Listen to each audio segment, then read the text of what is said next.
Audio Jungle।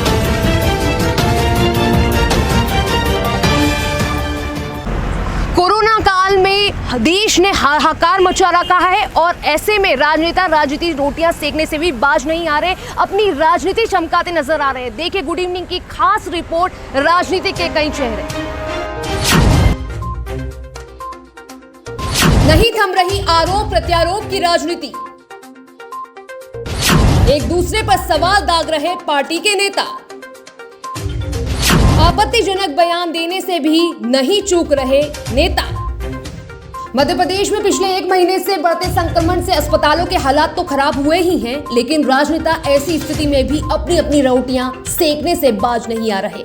जनता के हितैषी के रूप में ये तमाम राजनेता एक दूसरे पर आरोप प्रत्यारोप का चोला चढ़ा रहे हैं। कांग्रेस भाजपा एक दूसरे पर बयानों के जिस प्रकार से तीर छोड़ते नजर आ रही है, इससे साफ होता है कि जनता के दर्द से ज्यादा इन्हें अपने कसीदे काटने और दूसरे पर बयानी कालिक लगाने के अलावा कुछ सूझ नहीं रहा। संजय शुक्ला, तुलसी सिलावट, जीतू पटवारी के बाद अब गौरव रणदीवे ने भी विपक्ष को जवाबी पलटवार करने के लिए मैदान में उतरते दिखाई दिए। हालांकि दोनों ही पार्टियों के नेताओं को कोरोना में दखल अंदाजी रास नहीं आ रही। विपक्ष पार्टियों के नेताओं के कारण पार्टी के लोगों के पेट में दर्द पहले से ही हो रहा था, लेकिन अब पार्टियां एक दूसरे को सबसे बड़ा हितैषी दिखाने की होड़ में लग गई है और पार्टियां आपत्तिजनक बयान देने से भी गुरेज नहीं कर रही। हाल ही में विधायक संजय शुक्ला ने मंत्री तुलसी सिलावट और उनके बेटे पर रेमडेसिविर इंजेक्शन की कालाबाजारी के आरोप मढ़े थे। इतना ही नहीं, विधायक संजय शुक्ला ने सीएम शिवराज को भी घेरा था। वो इंदौर के जितने विधायक हो, जितने मंत्री, ये इनके परिवार के लोग सब इंजेक्शन बेच रहे हैं और लाखों रुपए में पकड़ा भी रहे हैं। इंदौर में कई लोग पकड़ाए हैं, उन्होंने बोला कि हम विधायक के घर से लेके आए। अब तो शर्म वाली बात आने लग गई है। जो इंदौर के हमारे प्रभारी, उनके बेटे खुद चिंटू ऐसा काम कर रहा है, इंदौर के लिए बड़े दुर्भाग्य की बात है। इंदौर शहर में आदरणीय जो प्रभारी मंत्री बैठे हुए, वो अपने घर में बैठे हुए एमबाई का दौरा करते हैं, अभी तक सवाल चालू नहीं करा पा रहे हैं। जनता अब कब तक मरेगी, अब कब तक इंतजार करेंगे, उनको हमने सब बताया है। इंदौर के प्रभारी बनने के बावजूद तुलसी सिलावट जी इंदौर में कुछ नहीं कर रहे हैं। वो चूड़ी पहन के अपने घर में बैठे हुए हैं और उनके पूरे पार्टी के लोग अपने घर में बैठे हुए हैं। वो सिर्फ अपने कार्यकर्ताओं द्वारा इंदौर में इंजेक्शन बेच रहे हैं, इसके अलावा कोई काम नहीं कर रहे हैं। इंदौर में देखिए रोज 400-500 इंजेक्शन आ रहे हैं, बाकी इंजेक्शन कहाँ जा रहे हैं? ये भारतीय जनता पार्टी के लोगों को अपने घर से द्वारा इंजेक्शन बेचे जा रहा है। मैं तो आरोप लगा रहा हूँ मंत्री जी के परिवार को, उनके परिवार पूरा इंजेक्शन बेच रहा है। तो मैं कह रहा हूँ वो चूड़ी पहन के घर में बैठे, वो इंदौर की जनता उनको माफ नहीं करेगी। वहीं गृह मंत्री नरोत्तम मिश्रा ने भी अपने बयानों में बीजेपी द्वारा निःशुल्क इंजेक्शन उपलब्ध कराने की बात कही है। उन्होंने कहा कि बीजेपी सकारात्मक कार्य कर रही है, जबकि कांग्रेस कोरोना काल में भी राजनीति कर रही है। इंदौर में विधायक संजय शुक्ला के आरोपों के बाद भाजपा ने भी मैदान संभालते हुए कमर कस ली है। मिश्रा ने इंदौर में अन्य दवाई की आपूर्ति रोकने के पीछे कांग्रेस नेताओं का हाथ बताया। इसके साथ ही नरोत्तम ने कांग्रेस पर तीखी प्रतिक्रिया देते हुए कहा, इन्होंने अब तक जनता को राहत पहुंचाने का कोई काम नहीं किया है।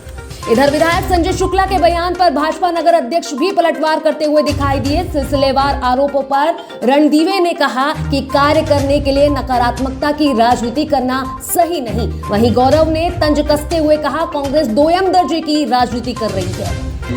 मगर हमारे करने से कुछ ना कुछ जनता का भी फायदा होना चाहिए।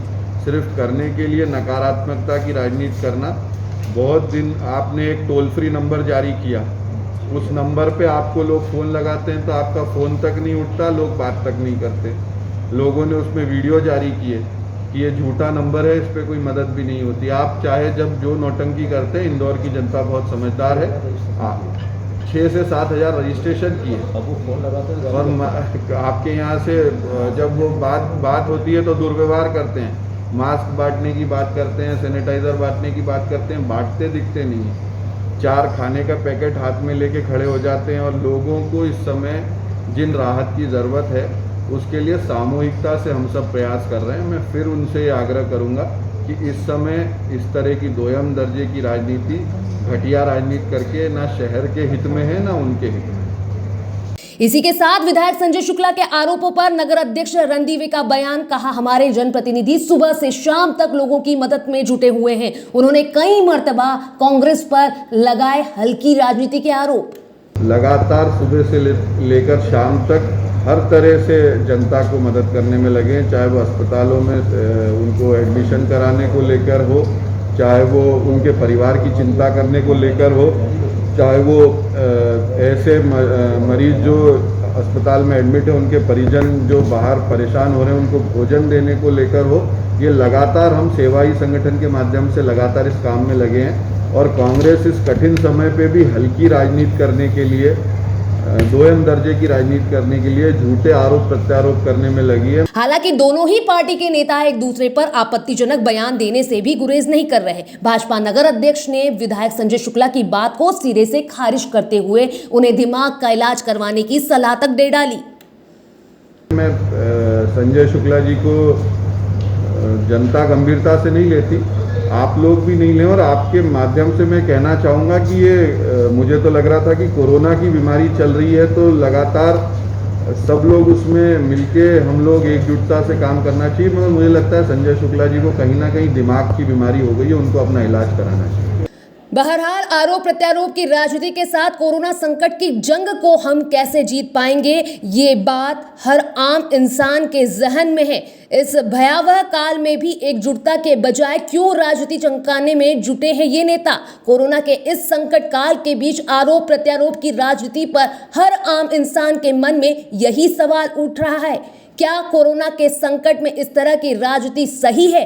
ऐसे में सवाल लाजमी है, राजनीति के इस गुणा भाग के खेल में इलाज के अभाव में कहें या दवाओं के अभाव में मारा जा रहा है तो सिर्फ मतदाता, जिन्होंने अपने देश, अपने प्रदेश की बागडोर ऐसे राजनेताओं के हाथों में दे रखी है जो आपदा में भी राजनीति का अवसर तलाश रहे हैं।